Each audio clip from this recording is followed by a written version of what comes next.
హైదరాబాద్లో commercial gas కొరత ఏర్పడడంతో వ్యాపారులు ఇబ్బందులు ఎదుర్కొంటున్నారు. గ్యాస్ సిలిండర్లు దొరక్కపోవడంతో ఇప్పటికే నగరంలో 10% హోటళ్లు మూతపడ్డాయి. వ్యాపారం కుదేలవుతుందని హోటల్ యజమానులు ఆవేదన వ్యక్తం చేస్తున్నారు. పలు హోటల్స్లో కట్టెల పొయ్యిపై వంటలు చేస్తున్నారు. గ్యాస్ కొరతపై మరింత సమాచారం మా ప్రతినిధి ప్రియాంక అందిస్తారు.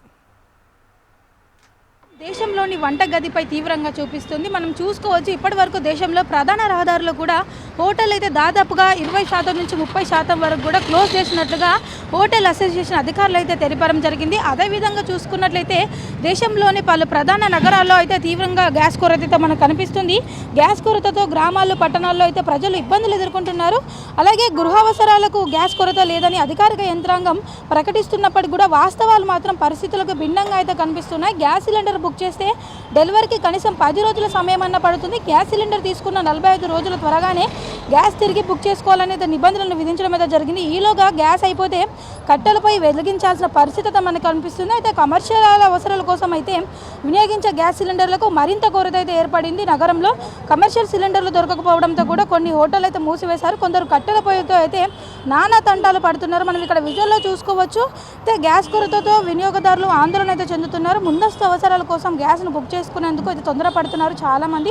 ఇదే అదనంగా కొందరైతే వినియోగదారుల అవసరాన్ని సొమ్ము చేసుకునే పనిలో అయితే పడ్డారు. గ్యాస్ కొరత కారణంగా ఇటు పల్లె ప్రజలు కావచ్చు, అలాగే పొలాలకు వెళ్ళి కూడా వాళ్ళంతా చెట్లు ఎండిన కొమ్మలు అయితే అవన్నీ కూడా వంట చేసుకునేందుకు అయితే తెచ్చుకుంటున్నారు. కొందరు కూలీలను పెట్టి మరీ కట్టెలు తీసుకొచ్చి పట్టణాల దగ్గర అయితే అమ్మకాలు అయితే చేస్తున్నారు. అయితే గతంలో చూసుకున్నట్లయితే గతంతో పోలిస్తే ఇప్పటివరకు అయితే ఇటు కట్టెల రేట్లు కూడా అమాంతం పెంచడం అయితే జరిగింది గ్యాస్ కొరతతో. ప్రస్తుతం అయితే కమర్షియల్ గ్యాస్ సిలిండర్లు అందుబాటులో లేకపోవడంతో కూడా చాలా వరకు హోటళ్ళు, రెస్టారెంట్లు, చిన్న చిన్న కాఫీ షాప్స్, టీ షాప్స్, అలాగే చిన్న చిన్న హోటళ్ళు కూడా నిర్వహణ భారంగా మారడంతో కూడా టిఫిన్ సెంటర్లు, భోజన హోటళ్ళు గ్యాస్ కొరతతో అయితే ప్రత్యామ్నాయ ఏర్పాట్లతో నిమగ్నమయ్యాయి. అదేవిధంగా కొన్ని అయితే మూసివేయడం జరిగింది. సిలిండర్లు దొరకక కొందరు హోటల్ని అయితే బంద్ చేసుకుంటున్నారు. కొందరు కట్టెల పొయ్యిలను ఏర్పాటు చేసుకుంటున్నారు. ఎడ్ల బండ్లు, సైకిళ్ళ పైన కూడా కూలీలతో కట్టెలు తెప్పించుకొని మరీ వంట చేస్తున్నారు. అయితే చాలా వరకు చూసుకున్నట్లయితే కూడా మనకు ప్రస్తుతం అయితే నగరంలో ఇదే సిచ్యువేషన్ అయితే కనిపిస్తుంది. హోటళ్ళు, రెస్టారెంట్లతో కట్టెలతో చేసిన వంటలు అయితే గ్యాస్తో చేసిన ఖర్చుతో మించిపోతుండడంతో కూడా ధరలు అయితే అమాంతం పెంచేశారు. గతంలో ఉన్న ధరలకి అదనంగా 30% వరకు కూడా ధరలు అయితే పెంచి ఇటు టిఫిన్లు, భోజనం అయితే ఎక్కువగా విక్రయిస్తున్నారు. పట్టణాల్లో అయితే కర్రీ పాయింట్లు కూడా గ్యాస్ కొరతతో మూతపడుతున్నాయి. కొన్ని కర్రీ పాయింట్లలో చూసుకున్నట్లయితే కూడా ధరలను రెట్టింపు అయితే చేయడం జరిగింది. టీ, కాఫీ సెంటర్లపై కూడా గ్యాస్ కొరత ప్రభావం చూపిస్తుంది. మొన్నటి వరకు 10 రూపాయలు ఉన్న టీని ఇప్పుడు 15 చేశారు. అదేవిధంగా 20 రూపాయలు ఉన్న కాఫీని అయితే ఇప్పుడు 25 అయితే చేయడం జరిగింది.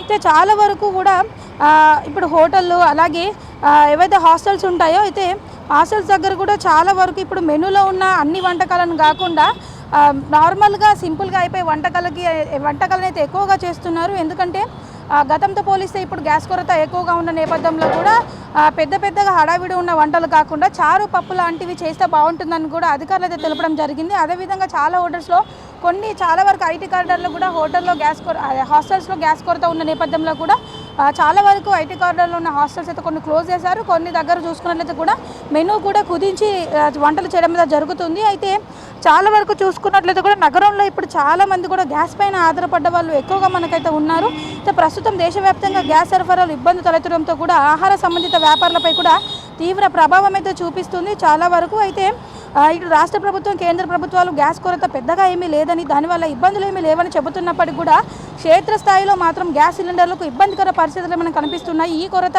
ఎంతకాలం ఉంటుందో, ప్రభుత్వం ఎలాంటి ప్రత్యామ్నాయ మార్గాలు చూపిస్తుందో వేచి చూడాలంటూ కూడా నగరవాసులు అయితే ఆందోళన వ్యక్తం చేస్తున్నారు. ఇప్పుడు చాలా వరకు అయితే హోటల్స్ అంటే చాలా మంది కూడా ఇక్కడికి వచ్చిన వాళ్ళంతా కూడా జీవనాధారం కోసం హోటల్స్ పైన ఆధారపడే వాళ్ళు ఉంటారు. వాళ్ళంతా కూడా కొంతమంది మూసేస్తే మరికొంతమంది కూడా కట్టెల పొయ్యి పైన ఆధారపడి కూడా వంటలు చేస్తున్నారు. ఎందుకంటే మొత్తానికి క్లోజ్ చేయకుండా కూడా వంటలు అయితే చేస్తున్నారు. కొందరైతే తాత్కాలికంగా వాటిని 2-3 రోజుల వరకు కూడా మూసివేయడం అయితే జరుగుతుంది. మొత్తానికి చూసుకున్నట్లయితే నగర వ్యాప్తంగా అయితే ఇటు ఇండ్లలో చేసుకునే వంటకి కావచ్చు, ఇటు హోటల్స్లో కావచ్చు, అన్నిటిపైన కూడా గ్యాస్ అయితే మనకు గ్యాస్ కొరత తీవ్రంగా అయితే కనిపిస్తుంది. ఎన్ని రోజుల వరకు ఈ గ్యాస్ కొరత ఉంటుందో వేచి చూడాలి.